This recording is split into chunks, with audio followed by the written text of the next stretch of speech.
अस्सलामुअलैकुम दोस्तों, उम्मीद करता हूँ आप सब खैरियत से होंगे। और हमने क्वेश्चन नंबर 30 तक कर लिए थे। फर्स्ट ईयर की बुक है, चैप्टर नंबर है 4 measures of dispersion. Question number 31 से हम स्टार्ट करेंगे। क्वेश्चन नंबर 31 की स्टेटमेंट देखें। The mean of 200 atoms is 48 and their standard deviation is 3। Find the sum and sum of square of all these atoms. दोस्तों 200 atoms हैं, यानी 200 atoms हैं, और उनका स्टैंडर्ड डेविएशन है 3 है, और अर्थमेटिक मीन 48 है। हमने बताना क्या है, find the sum and sum of square of all these atoms. उन सब का सम और उसका स्क्वायर हमने बताना है, ठीक है। तो चलिए क्वेश्चन स्टार्ट करते हैं। फर्स्ट उसने हमें बताया था कि 200 एटम्स हैं, तो एन की तादाद हो गई 200 एंड उसने बताया था कि अर्थमेटिक मीन है 48, तो x bar is equal to 48 आ गया। स्टैंडर्ड डेविएशन उसने कहा था कि 3 है, तो एस इज इक्वल टू 3 आ गया। सबसे पहले हम जानते हैं कि अर्थमेटिक मीन ये इक्वल होता है समेशन एक्स ओवर एन के। तो अर्थमेटिक मीन है 48, तो summation x over n is equal to 48 हम लिख सकते हैं। ये एन इस साइड पे जाके एक्स के साथ मल्टीप्लाई हो जाएगा और समेशन एक्स ये इक्वल हो जाएगा एन एक्स बार के। तो एन की वैल्यू 200 है और एक्स की बार की वैल्यू 48 है, तो दोनों को मल्टीप्लाई करेंगे 9600 आ जाएगा। ये हो गई टोटल समेशन, यानी सम ऑफ ऑल एटम्स। अब उसने कहा था कि sum of square of all atom, ये भी हमने फाइंड करना है। सम तो हमने फाइंड कर लिया है, तो हम क्या करेंगे, हम स्टैंडर्ड डेविएशन का फार्मूला यूज़ करेंगे, summation x square over n. अगर आपको ये नहीं आता तो लिख लें, minus summation x over n का whole square. Summation x square over n, summation x हमारे पास ये है, इसका summation x square over n, n की तादाद हमारे पास 200 थी, वो इधर आ गई, और माइनस जो समेशन एक्स ओवर एन ये एक्स बार बनता है ना, एक्स बार का स्क्वायर। एक्स बार हमारे पास 48 था, इसका स्क्वायर ले लेंगे सिंपली, और स्टैंडर्ड डेविएशन हमारे पास 3 है। समेशन एक्स स्क्वायर नहीं है हमारे पास, ये हमने मालूम करना है। तो स्क्वेयरिंग इधर 3 आ गया, हम करेंगे स्क्वेयरिंग ऑन बोथ साइड। इस तरफ स्क्वायर लेंगे 3 का तो 9 आ जाएगा, इक्वल टू ये स्क्वायर लेंगे तो अंडर रूट कैंसिल हो जाएगा। इधर summation x square over 200 minus 48 का स्क्वायर। अब 48 का स्क्वायर लेंगे तो 2304 आ जाएगा। ये इधर माइनस है, इस साइड पे ले जाएंगे तो प्लस हो जाएगा 9, इसमें 9 प्लस हो गया। इधर आ गया समेशन एक्स स्क्वायर ओवर 200, ये 200 इधर डिवाइड हो रहा है, इस साइड पे ले जाएं तो मल्टीप्लाई हो जाएगा इसके साथ। समेशन एक्स स्क्वायर की वैल्यू मल्टीप्लाई करने के बाद ये आ जाएगी। अब हम सिंपली अपना आंसर देख लेते हैं बुक से। ये sum of square of atoms है, ये देखें। Find the sum, summation x sum है ये वाला, ये देखें सेम है, और sum of square of all these atoms, ये हमारा बिल्कुल ठीक है दोनों। अब क्वेश्चन नंबर 32 की स्टेटमेंट देखें। एक computer calculated mean and standard deviation from 20 observation as 42 and 5 respectively. दोस्तों रिस्पेक्टिवली का मतलब मैं आपको कई दफ़ा पहले भी बता चुका हूँ, आज फिर बता देता हूँ कि जो जिस चीज़ का जिक्र इधर पहले हुआ है ना, एंड के पहले, और जिसका बाद में हुआ है, उसका रिलेशन, पहले वाली का रिलेशन इस पहली वैल्यू से है, दूसरी वाली का रिलेशन दूसरी से है। रिस्पेक्टिवली का मतलब यही है। यहाँ मीन का पहले जिक्र हुआ है, एंड के बाद स्टैंडर्ड डेविएशन का जिक्र हुआ है, तो मीन होगा 42, स्टैंडर्ड डेविएशन होगा 5, ठीक है।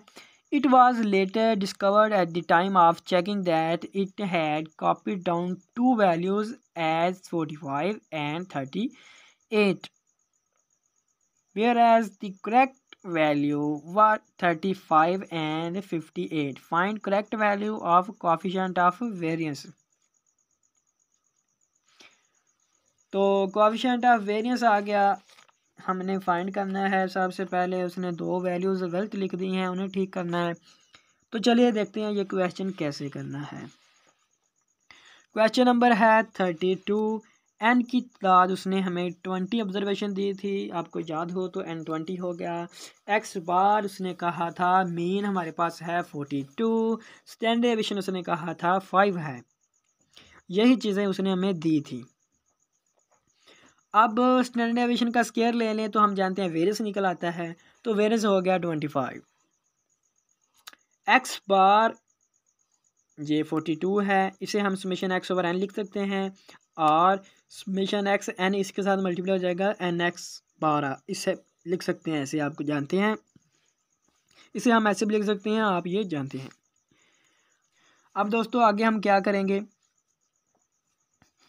वो कहता है incorrect x bar square is equal to 42, कि अगर दो वैल्यूज़ गलत हैं तो फिर हमारा ये एक्स बार भी गलत ही हुआ ना। इनकरेक्ट मीन ये है, और अब हम करेक्ट कैसे करेंगे, हम लिखेंगे इनकरेक्ट समेशन एक्स, यानी ये वाला, ये इक्वल हो गया एन की तादाद 20 है, तो एक्स बार है 42 इज इक्वल टू 840। ये दोनों इनकरेक्ट हैं क्योंकि इनमें जो उसने हमें एंड पे ये डाटा दिया ना शुरू में, ये इनकरेक्ट वैल्यूज़ मिला के दिया था ना। ये आप क्वेश्चन में देखिए, It was later discovered at the time of checking that it had copied down two values as 45 and 38, whereas the correct values were 35 and 58। कहता जब के करेक्ट वैल्यू ये दोनों थी लेकिन लिख ये दोनों दी हैं। फाइंड करेक्ट वैल्यूज़, अब हमने करेक्ट वैल्यूज़ निकालना है। ये जो ऊपर अर्थमेटिक मीन और स्टैंडर्ड डेविएशन दिया गया ना है, ये इन वैल्यूज़ के हिसाब से दिया गया है, जबकि करेक्ट वैल्यू ये हैं, तो इनके हिसाब से दिया है। तो ये दोनों भी अर्थमेटिक मीन और स्टैंडर्ड डेविएशन भी इनकरेक्ट है ना, इसलिए हमने इनकरेक्ट लिखा है पहले, कि इनकरेक्ट जो दिया गया है वो है 42 अर्थ मीन, और इनकरेक्ट समेशन एक्स भी हमारे पास 840 आ गया। ठीक है, करेक्ट क्या होगा कि जब हम वैल्यूज़ चेंज कर देंगे, जो न्यू वैल्यूज़ ने दी गई हैं, जो न्यू वैल्यूज़ ने हमें दी हैं वो हम अगर लगा देंगे तो करेक्ट हो जाएगा, ऐसे ही है ना। तो करेक्ट कैसे करेंगे, correct summation x is equal to, ये बराबर हो जाएगा incorrect summation x minus wrong items plus correct items, कि जो करेक्ट समेशन एक्स है ना, अगर इनकरेक्ट समेशन एक्स में से हम माइनस रॉन्ग आइटम निकाल दें और जो राइट आइटम है वो हमारी ऐड कर दें, करेक्ट आइटम ऐड कर दें, तो करेक्ट हो जाएगा ना। अब हमारे पास इनकरेक्ट समेशन एक्स है 840, तो इसमें जो गलत वैल्यू है 45 वो हमने निकाल दी। दो वैल्यू गलत 45 एंड 38, ये देखें 45 एंड 38 ये दोनों गलत थी, ये हमने इसमें से निकाल दी हैं। और सही क्या थी 35 एंड 58, तो 35 और 58 ऐड कर दी, माइनस का मतलब है निकाल दी, प्लस का मतलब है इसमें डाल दी, तो ये करेक्ट हो गया। करेक्ट क्या आया है, इनकरेक्ट क्या था 840, करेक्ट आ गया 850। समेशन एक्स तो करेक्ट हो गया। अब करेक्ट एक्स बार क्या होगा, correct summation x over n, correct summation x कितना है 550 over n is equal to 20, तो करेक्ट एक्स बार कितना आ गया 42.5, जबकि इनकरेक्ट था 42, ये भी आपने याद रखना है। अब करेक्ट अर्थमेटिक मीन 42.5 है हमारे पास, variance is equal to summation x square over n minus summation x over n का स्क्वायर। हमने वेरिएंस फाइंड करना था ना, कोएफिशिएंट ऑफ वेरिएंस, तो वेरिएंस तो हमने करेक्ट करके फाइंड करना था। पहले हमने वैल्यूज़ करेक्ट की हैं, अर्थमेटिक मीन निकाला है, क्योंकि अर्थमेटिक मीन इसमें यूज़ होता है। वेरिएंस के फार्मूले आपको पता है, summation x square over n minus summation x over n का होल स्क्वायर। इसके ऊपर अंडर रूट इसलिए नहीं आया क्योंकि ये वेरिएंस है, स्टैंडर्ड डेविएशन नहीं है। ठीक है, तो अब वैल्यूज़ पुट कर देंगे सिंपली। वेरिएंस का square is equal to summation x square over n minus x bar का होल स्क्वायर। एक्स बार इस साइड पे माइनस का है, इस साइड पे प्लस का हो जाएगा, और is equal to summation x square over n आ जाएगा। एन इस साइड पे डिवाइड हो रहा है, इस साइड पे मल्टीप्लाई हो जाएगा। तो समेशन एक्स स्क्वायर का फार्मूला क्या हो गया, एन की जगह 20, एस स्क्वायर की जगह वेरिएंस की वैल्यू हमारे पास 25 थी, ऊपर आप देख सकते हैं। तो इधर 25 आ गया। X square incorrect summation x square निकाल रहे हैं हम, तो इनकरेक्ट की वैल्यू थी, अर्थमेटिक मीन इनकरेक्ट था 42, तो यहाँ 42 लगाएंगे, ये आ गया इतना। अब इसमें से हम अगर रोंग एटम्स का स्क्वायर माइनस कर दें और राइट एटम्स का स्क्वायर ऐड कर दें तो हमारे पास करेक्ट समेशन एक्स स्क्वायर आ सकता है। यानी ये इनकरेक्ट समेशन एक्स स्क्वायर निकाला है, करेक्ट समेशन एक्स स्क्वायर क्या हो जाएगा कि incorrect summation x square minus wrong atoms का स्क्वायर प्लस करेक्ट एटम्स का स्क्वायर। रोंग एटम्स हमारे पास क्या थी 45 एंड 38, इन दोनों का स्क्वायर लिया और माइनस कर दिया इस वैल्यू में से। करेक्ट एटम्स हमारे पास क्या थी 35 एंड 58, इन दोनों का स्क्वायर लिया और इसमें ऐड कर दिया, तो हमारे पास आ गया, ये देखें नीचे मैंने किया है, हमारे पास करेक्ट समेशन एक्स स्क्वायर आ गया 36,900। अब आगे चलते हैं करेक्ट एक्स स्क्वायर या करेक्ट वेरिएंस फाइंड करने। करेक्ट वेरिएंस अब क्या हो जाएगा, ये इनकरेक्ट वेरिएंस था, ठीक है। अब हमने करेक्ट वेरिएंस निकालना है, फिर कोएफिशिएंट ऑफ वेरिएंस निकालना है। करेक्ट वेरिएंस हो जाएगा correct summation x square over n minus correct summation x over n. Correct summation x square हम अभी हमने निकाला है, ये आया था एन 20 है। करेक्ट समेशन एक्स हमने निकाला था 850 ओवर में 20 आ जाएगा। वेरिएंस पुट की कैलकुलेटर के साथ सॉल्व किया तो करेक्ट एस स्क्वायर या करेक्ट वेरिएंस आ जाएगा हमारे पास 38.75, जबकि इनकरेक्ट वेरिएंस था हमारे पास 25।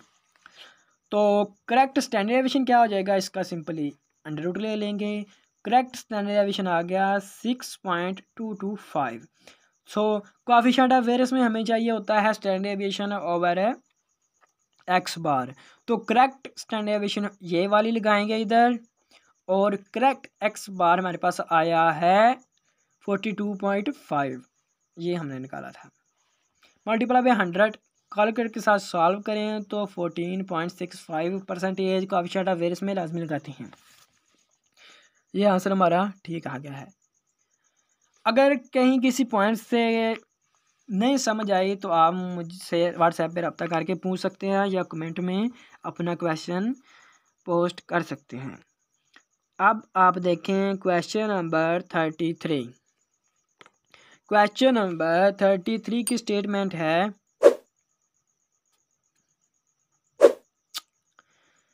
A students calculate the values of mean and standard deviation of observation as 20 and 4 respectively. It was later discovered at the time checking that he had copied the two values as 7 and 18, while the correct values is 13 and 17. Find the correct values of coefficient of variance.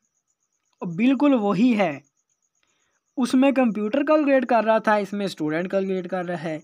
उसमें भी दो values mistake थी, गलत हो गई थी, जो कि थी 45 एंड 30। इसमें दो वैल्यू जो गलत हुई हैं वो 7 एंड 18 है, और राइट वैल्यू है इसमें, करेक्ट वैल्यू है इसमें 13 एंड 17, इसमें करेक्ट वैल्यू थी 35 एंड 58।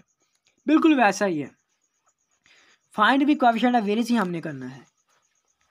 तो दोस्तों ये क्वेश्चन आप खुद करेंगे, अगर आपसे ना हुआ बिल्कुल इन्हीं लाइनों पे करना है जैसे हमने 32 किया, एक एक स्टेप बिल्कुल वैसे ही है।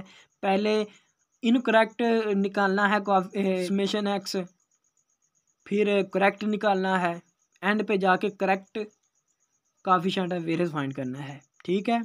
बिल्कुल वैसे ही करना है जैसे क्वेश्चन नंबर 32 किया है। मुझे उम्मीद है आप कर लेंगे। मिलते हैं नेक्स्ट लेक्चर में।